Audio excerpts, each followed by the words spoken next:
Hello guys, welcome back. So, if your Costway portable air conditioner isn't cooling as effectively as before, or you're noticing reduced airflow, it might be time to give it a proper cleaning. Over time, dust, dirt, and moisture can build up inside the unit, especially on the filter and vents, which can affect performance and even cause odors. Many users overlook regular cleaning, but it's an important part of maintaining efficiency and extending the life of your AC. The good thing is that cleaning your portable air conditioner is a simple process that doesn't require any special tools.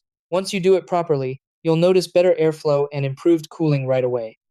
In this video, I'll guide you through the exact steps to clean your Costway portable air conditioner safely and effectively. Try these. Step 1. Turn off the unit and unplug it from the power source.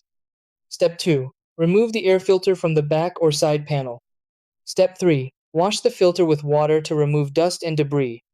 Step 4. Let the filter dry completely before reinstalling. Step 5. Wipe the exterior vents and surfaces with a dry cloth. Step 6. Reinstall the filter and turn the unit back on.